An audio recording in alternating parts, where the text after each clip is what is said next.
Bonjour à tous, une petite réaction rapide et un peu à contretemps puisque je retombe sur un article d'un hebdomadaire quelconque que j'avais pas eu le temps de traiter cet été, je l'avais oublié et là boum je retombe sur cet article. Donc cet article de Marianne Payot qui rend compte de sa lecture et de son avis à propos d'un bouquin qui, ma foi, semble lui avoir bien plu. Puisqu'il faut trouver un titre à cette vidéo et puisque à l'heure du fashion, tout le monde suit des modes à la mort moelle-neu, donc vous voyez, la musique qu'on écoute en ce moment, c'est typiquement de l'Eurodance, c'est des années 90, un truc comme ça ressemble vachement à du Too Unlimited, mais les gens qui le font sont des génies. Donc puisque tout n'est qu'affaire de mode, puisque maintenant c'est impossible quand on a moins de 20 ans de ne pas porter des pantalons 45 fois trop petits avec l'entrejambe trop basse et trop serrée pour pouvoir courir si vous êtes poursuivi par un chien qui a envie de vous mordre, à l'heure de toutes ces modes à la con, j'avertis tous les fashion addicts, la prochaine mode semble bien être la pédomania. Donc c'est pas tout nouveau, on va voir un peu plus loin dans la vidéo que ça fait un bout de temps quand même qu'un certain nombre de gens souhaitent faire accepter au monde entier leurs mœurs de taré. Et bien ici, voilà, c'est un petit préambule à cela. Je vais vous lire ce texte. Alors, pour des raisons pratiques, je vais devoir emprunter une voix différente de la mienne afin que vous ne confondiez pas ces citations avec mes propos et opinions. Donc, si cette voix devait vous faire penser à quelqu'un, eh bien, sachez que c'est totalement fortuit. Je prends une voix au hasard et voilà. Allons-y. La nymphette de Clèves, c'est le titre. L'apprentissage sexuel d'adolescents des années 1980. Marie Darrieussecq joue la provoque avec ce récit cru et détonne. C'était le chapeau. Quand la princesse s'appelle Solange, que le bal se transforme en kermesse, les carrosses en Alpine, Renault et les jeunes filles en sauteuses patentées, l'on comprend que Marie Darrieussecq, grande admiratrice de la princesse de Clèves, elle en a préfacé une édition pour GF, joue l'énorme contre-pied. Guère de préciosité dans ce Clèves, ni de délicats sentiments amoureux, mais du cru, du couillu, voire du glauque. Aucun doute, l'auteur de Truisme, 1996, aime la provoque. Et avouons-le tout net, cet éveil à la sexualité d'adolescents du Pays basque intérieur, au début des années 1980, nous ravit. Le découpage en 3 parties du roman, les avoirs, les règles, le faire, l'amour, et le refaire, toujours l'amour, quoique l'expression semble peu appropriée, donne le ton. Dès leurs 10 ans, Solange, Rose, Peggy, Nathalie, Raphaël, Christian, etc. ne pensent qu'à ça. D'été en été, les voilà en plein apprentissage, menstruation, masturbation, accouplement et enculade. Darrieussecq ne se paye pas de mots, une bite est une bite, comme dirait le père de Solange, faux pilote d'Air Inter et vrai coureur de jupons. Malgré le gardiennage de Madame Biotz, une nounou pas comme les autres, Solange ne perd pas de temps. Premier baiser mouillé avec un pompier au Milord, la boîte de nuit de Clèves, première pipe à Arnaud, un passage d'anthologie lors d'une boum au château, et le reste à l'avenant. Certains n'apprécieront guère la crudité du vocabulaire de Madame Darrieussecq, mais il leur sera difficile de ne pas saluer la justesse d'analyse de la romancière de Bassus-Harry. Rarement les rêves, les émois et les mœurs d'une bande de jeunes Français moyens auront été aussi finement dépeints. L'éclectisme de l'ancien élève de la rue d'Ulm, sautillant d'Ovide et de Madame de Lafayette aux nymphètes d'aujourd'hui, ne cessera jamais de nous étonner. Marianne Payot. Eh bien alors, bon... il va falloir mettre ce genre de choses en relation avec d'autres choses. Mais là, vraiment, vous avez bien entendu, on va compacter ça. Donc, ça se base sur la princesse de Clèves, a priori, donc transposée dans les années 80. Bon, ça, c'est juste un espèce de revival, quoi, quelque chose comme ça. On est toujours dans le recyclage, c'est devenu une mode.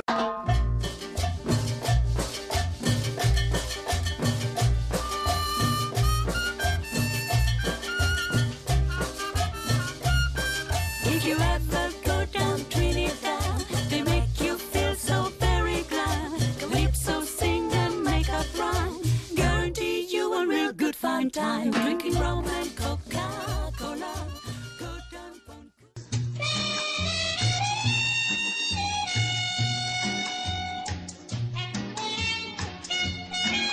If you ever go down Trinidad, they make you feel so very glad. Calypso, sing and make up rhyme, guarantee you one real good fine time. Drinking rum and Coca-Cola. Des gars aussi misérables musicalement que Didier Barbelivien tentent un retour en essayant d'utiliser donc le nom de Jean Ferrat. Jean Ferrat donc qui était un internationaliste, un humaniste qui avait fait une chanson donc Wagon plombé là, Nuits et brouillard à propos donc de la déportation des Juifs à une époque où de nombreuses personnes ne devaient pas considérer les Juifs comme des Français. Eh bien ce monsieur là par exemple qui comprend rien à rien tente d'utiliser un peu le succès de quelqu'un d'autre pour faire une chanson qu'il appelle Jean de France en prétendant que Jean Ferrat chantait pour les gens de France. Écoute, c'est toi qui chantes pour les gens de France, t'occupes pas de Jean Ferrat, laisse-le tranquille, il vaut 1000 fois mieux que toi. Et de toute façon, on en est là maintenant, on écrit des romans, on transpose juste, voilà, simplement le héros, il avait un cheval, on lui donne un scooter, et ça y est, on a créé un livre. Bon, il n'y a pas de problème, on en est là de toute façon. Les DJ là, qui gagnent le plus d'argent de nos jours et qui font de la musique, finalement, vous décomposez leur musique et vous trouvez Everybody Dance Now. C'était genre un classique du disco gay de San Francisco et mixé avec un beat de Run DMC du rap des années 90. Et voilà, le mec il est milliardaire, il n'y a aucun souci. Cette musique-là, elle existait déjà avant, il suffit simplement tu changes un peu ceci, tu changes un peu cela, et tu dis que tu as créé quelque chose. Donc on en est là, et madame, elle en est là, et je ferme cette parenthèse musicale. Eh bien voilà, madame, elle va juste réactualiser la nymphette de Clèves. Mais si elle s'arrêtait là, il nous suffirait de ne pas lire ce livre en disant « Moi, je vais lire directement La princesse de Clèves » plutôt que de lire le bouquin de cette femme qui avait auparavant écrit un bouquin qui s'appelle Truisme, avec une bonne femme qui se transformait en truie, ce qui était déjà une pâle ressucée de Kafka, la métamorphose où un mec se transformait en cafard. Voilà, synopsis on ne peut plus prophétique, tant il est clair que l'humanité, là, a priori, on est globalement en train de se transformer en cafard. Donc, on aurait pu passer là-dessus, on s'en contrefou, mais quel était le besoin de transposer ces personnages en enfants qui, dès leurs 10 ans, s'adonnent à la masturbation, l'accouplement, l'enculade, et que Darius Sec ne se paye pas de mots, une bite est une bite. Mais un enfant de 10 ans est un enfant de 10 ans, madame. D'accord ? Ici, je le vois, madame Marianne Payot s'est tapé ce truc. A priori, ça l'a vraiment étonnée, elle a trouvé ça assez génial, et elle nous dit bien qu'il s'agit de la sexualité d'adolescents, et que ce sont des enfants de 10 ans, d'accord ? Une bite est une bite. Et quand elle est braquée sur un enfant de 10 à 14 ans, eh bien, une apologie de la pédophilie est une apologie de la pédophilie. Donc, libre à vous, madame Payot, de ne pas être scandalisée par ça, pas de problème. Libre à madame Darius Sec de continuer d'écrire des livres aussi inutiles, puisque vraiment c'est un conseil à vous donner, lisez plutôt Kafka, lisez plutôt le livre original de toute façon, plutôt que le revival, et c'est valable pour les films aussi. Donc arrêtez avec ça. Donc libre à vous, madame la critique littéraire. Je ne sais pas si vous êtes journaliste et si vous écrivez sur d'autres choses, mais voilà, moi j'ai entendu beaucoup de gens se prononcer sur les sociétés où on mariait encore les gamines à 14 ans, où on respectait pas donc notre vision de la majorité sexuelle. Bon, alors on en finit avec ça. On a dit qu'on ferait le lien avec d'autres choses. Voilà, le premier truc qui me vient à l'esprit, c'est ça. Regardez bien, je le dis tout de suite, si vous êtes un célèbre criminel pédophile belge, normalement ça devrait beaucoup vous plaire, donc installez-vous, popcorn, tout ça, peinard, tranquillou, c'est pour vous.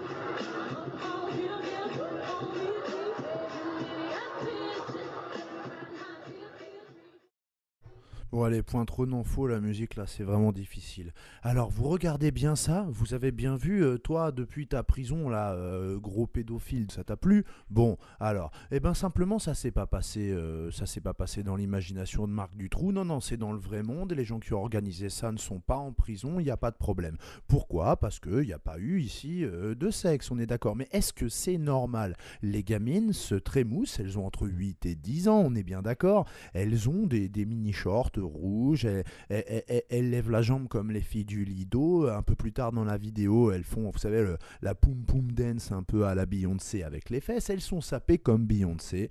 C'est parti. Ces gamines-là, elles sont sur le marché.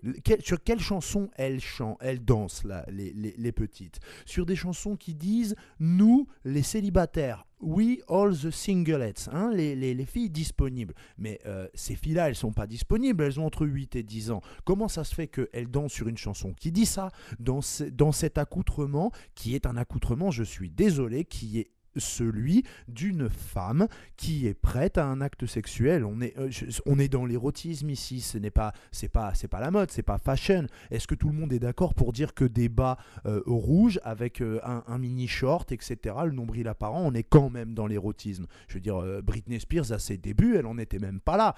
Donc ça a fait du bruit aux États-Unis, il y a eu petite vague de contestation, mais c'est quand même arrivé et ça va encore se reproduire et c'est très très très très grave.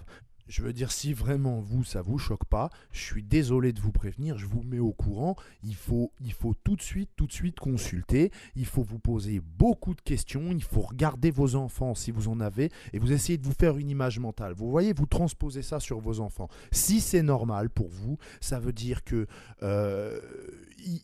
vous avez un grave problème mental, et je ne crois pas que vous soyez vraiment fautif, parce que ce genre d'image-là, mine de rien, on en voit pas mal. Et ça fait un bout de temps qu'on entend des conneries pas possibles. Donc à la limite, on va remonter un petit peu le temps, jusqu'à deux mecs. Là, il y en a un, je me rappelle pas son nom, alors je vais l'écrire à l'image.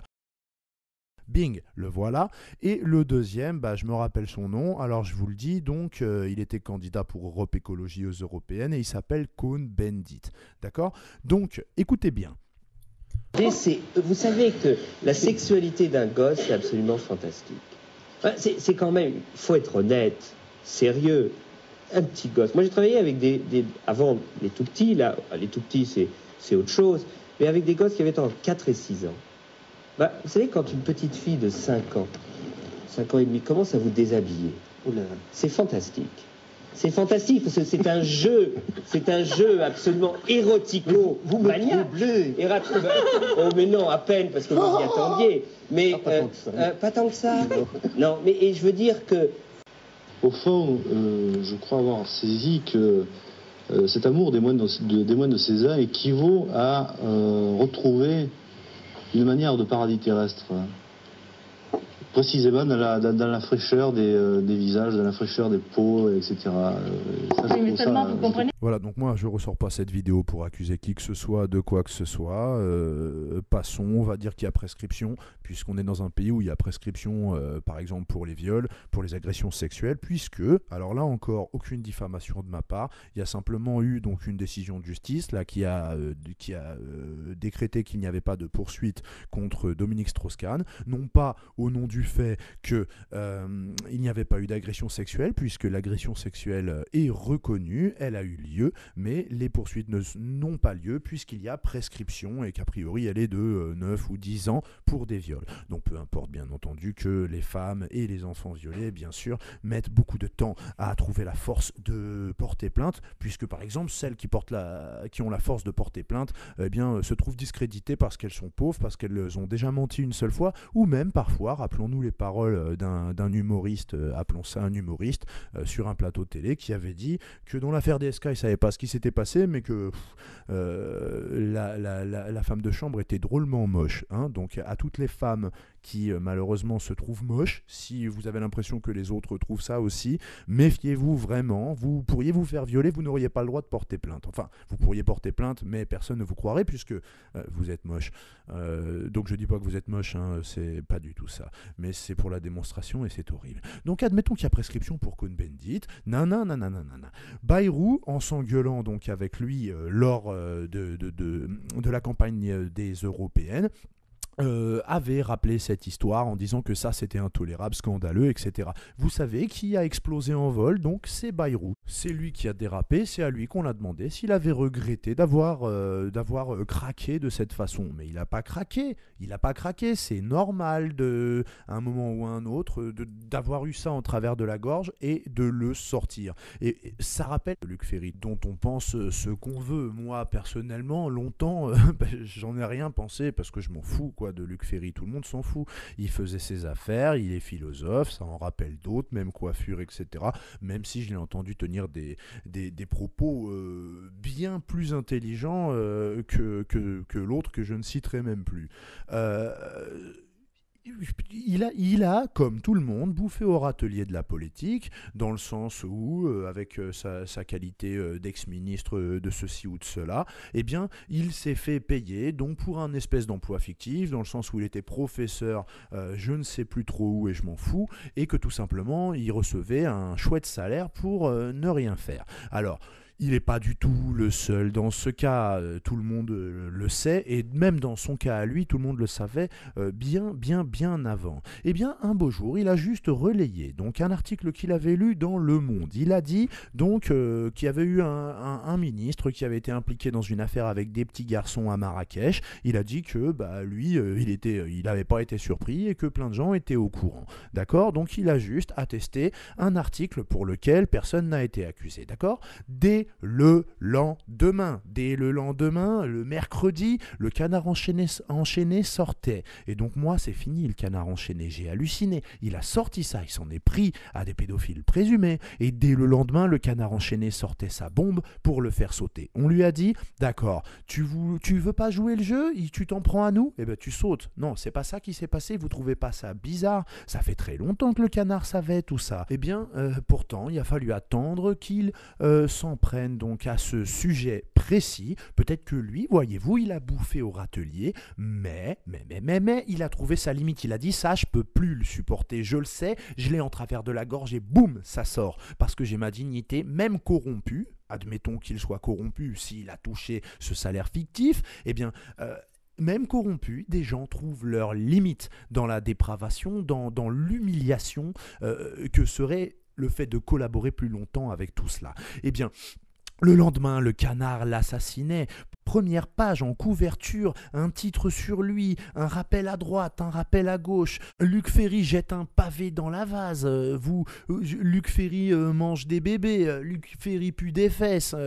Luc Ferry avec une crotte sur la tête. On en est presque là, à l'intérieur, dans les caricatures. Je vous jure, vous trouvez 4, 5, 6 articles sur lui ce jour-là. J'espère que je vais retrouver les photos. Mais bon, a priori, il était urgent de salir la réputation de Luc Ferry maintenant, tout de suite, là, plutôt qu'il y a 3 ans ou dans 2 ans. Donc je suppose qu'il y a un tas de casseroles qui pendent au-dessus de la tête, des gens qui pourraient un jour ou l'autre déraper, puisque c'est comme ça qu'il faut l'appeler maintenant, comme lui, tout comme a priori là, Benoît Hamon, je crois que c'est Benoît Hamon, il a été accusé d'avoir commis un dérapage homophobe quand il s'en est pris donc au propos de monsieur Frédéric Mitterrand, ministre de la Culture française, ou de ce qu'il en reste, et donc qui s'en était pris à lui vis-à-vis de son bouquin La mauvaise vie. Bouquin donc dont monsieur Mitterrand parle ainsi en disant « Je ne pouvais pas faire l'économie de ce chapitre, sinon ça n'aurait pas été honnête ».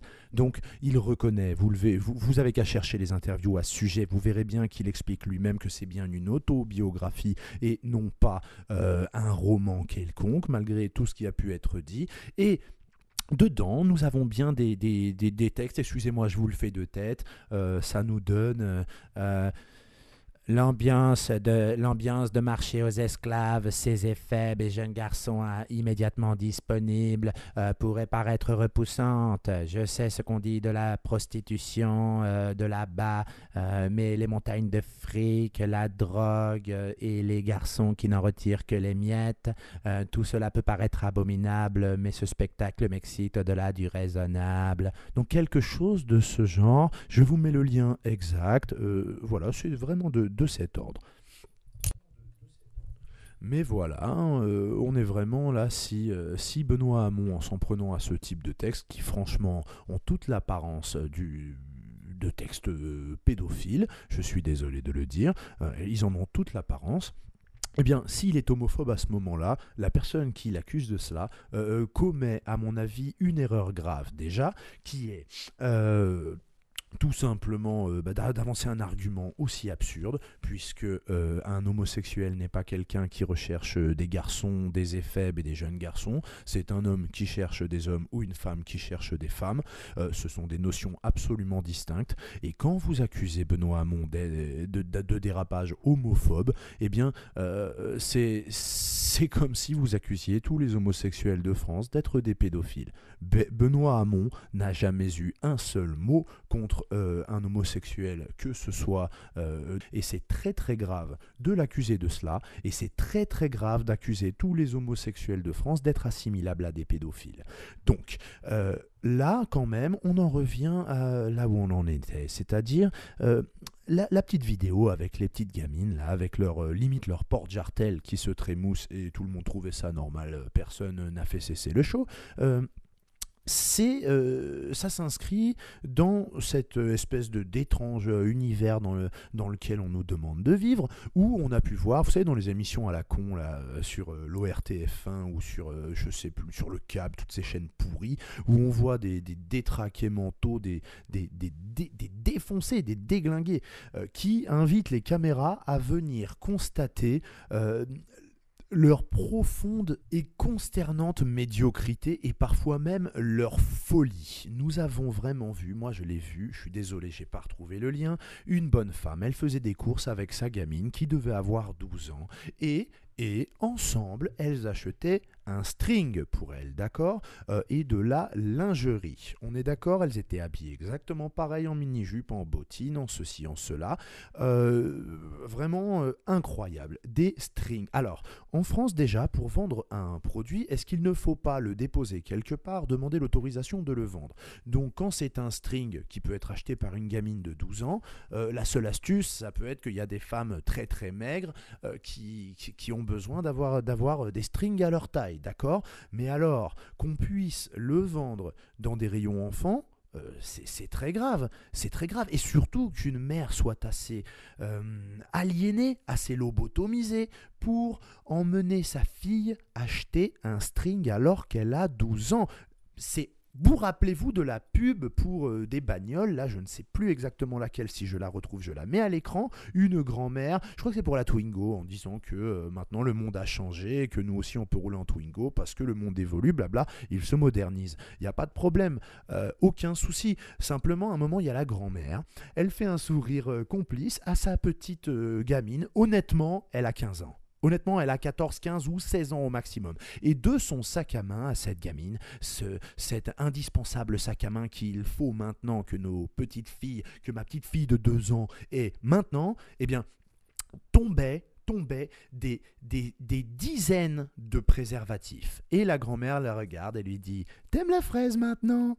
La gamine partait à l'école avec, je sais pas, 20 préservatifs pour faire 20 pipes dans la journée. Et vous voyez ça à la télévision. La télévision tellement supérieure à Internet, si on écoute les philosophes de nos jours, qui peut-être ont peur qu'on prenne des notes, sur la vérité. Parce que la télévision, je l'ai regardée là, et vous voyez, là vous pouvez acheter un truc qui s'appelle Toutourista, Toutourista, le toutou qui a la tourista, et le but du jeu c'est qu'il chie 3 fois sur la table sur laquelle vous allez jouer avec votre famille, d'accord? Donc on est chez les fous, on y est à fond, donc vous pouvez bien vous amuser à regarder se démouler des étrons sur la table où vous mangez, même des étrons factices. Vous pouvez acheter des strings pour vos enfants parce que on vous met au courant. De toute façon, on vous le vend, vous l'achetez, c'est comme ça. Eh bien, les gamines sont sur le marché. Elles sont disponibles, elles sont à prendre, voilà.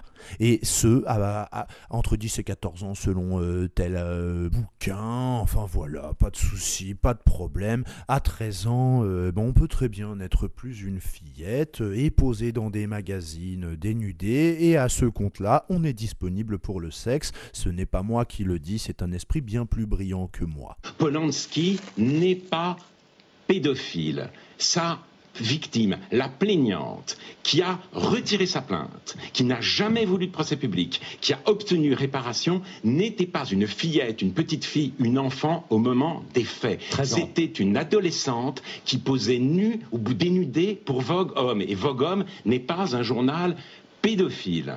Voilà, donc vous voyez cet argument. Comme cette fille posait dans un magazine dénudé, ce n'était donc plus une fillette. Donc à tous ceux qui auraient été suffisamment lobotomisés, suffisamment manipulés pour s'imaginer que votre fille peut à la fois faire des photographies donc dénudées dans un journal donc comme Vogue Homme, mais que ce journal est décrété non pédophile et que par conséquent elle est dénudée parce que c'est intéressant qu'elle soit dénudée. Des messieurs adultes achètent cette revue mais ne sont pas des pédophiles. À quel moment sont-ils des pédophiles, hein? Bon, si vous êtes suffisamment taré pour en arriver là, eh bien, vous ne faites pas courir qu'un risque d'image à votre adolescente de 13 ans, à la vôtre.